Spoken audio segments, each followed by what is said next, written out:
안녕하십니까. 오늘은 고린도전서 15장 39절에서 41절의 말씀으로 몸의 부활 두 번째라는 제목으로 하나님의 말씀을 나누고자 합니다. 본 말씀은 육체는 다 같은 육체가 아니니 하나는 사람의 육체요, 하나는 짐승의 육체요, 하나는 새의 육체요, 하나는 물고기의 육체라. 하늘에 속한 형체도 있고 땅에 속한 형체도 있으나 하늘에 속한 것의 영광이 따로 있고 땅에 속한 것의 영광이 따로 있으니 해의 영광이 다르고 달의 영광이 다르며 별의 영광도 다른데 별과 별의 영광이 다르도다. 육체는 다 같은 육체가 아닙니다. 하나님은 태초에 천지를 창조하실 때 사람의 육체는 흙으로 창조하셨습니다. 또 짐승의 육체와 새의 육체와 물고기의 육체는 말씀으로 창조하셨습니다. 이것은 창조하신 목적이 다르다는 것입니다. 하늘에 속한 형체도 있습니다. 이것은 천사와 사탄 등 하늘에 속한 영체들을 말합니다. 땅에 속한 형체도 있습니다. 이것은 생명체의 몸이 다르다는 것입니다. 하나님이 창조하신 육체 가운데 하늘에 속한 것에 영광이 따로 있습니다. 또 땅에 속한 것에 영광이 따로 있습니다. 이것이 하나님께서 각기 지으셨음을 말씀하시는 것입니다. 해의 영광이 다르고 달의 영광이 다르며 별과 별의 영광이 다릅니다. 하나님은 모든 것을 목적에 맞게 창조하신 것입니다. 이 목적을 이루기 위해서는 하나님의 형상이 회복되어야 합니다. 예수께서는 공생의 사역 기간 동안에 자신이 사람을 창조하신 하나님이심을 말씀하셨습니다. 그러나 깨닫지 못하는 자들은 하나님의 영광을 나타내지 못한 것입니다.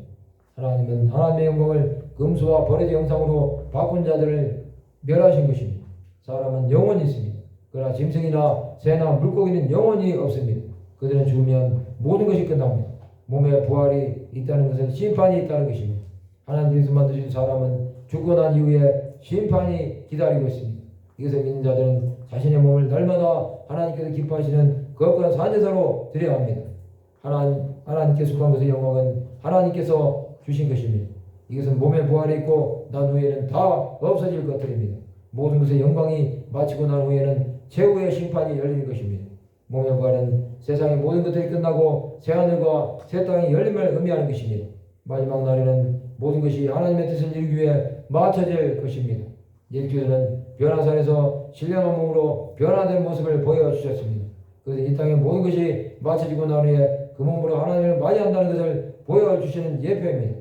성도 여러분, 이 땅을 살아가는 우리는 산자의 하나님을 믿습니다. 그 하나님은 우리를 몸의 부활로 이끌어 주실 것입니다. 많은 자들이 하나님의 살아계심을 믿으나 부활에 대한 신앙이 약합니다. 우리는 부활 생명으로 거듭남을 믿는 자들이 되어야 합니다. 그래야만이 환난이나 고난을 이겨낼 수 있습니다. 세상은 예수의 임하심을 기다리지 않습니다. 사탄은 어떻게 해서든지 주 예수의 다시 오심을 막으려고 할 것입니다. 그러나 우리는 그날을 믿음으로 기다리며 몸의 부활을 바라고 나가야 합니다. 그렇게 살아갈 때 하나님의 마음을 아는 자들이 될 것입니다. 말씀을 마치고자 합니다. 몸의 부활을 기다림으로 온전한 부활의 그날을 기다리면 하나님의 백성들이 되시기를 주님의 이름으로 축원합니다.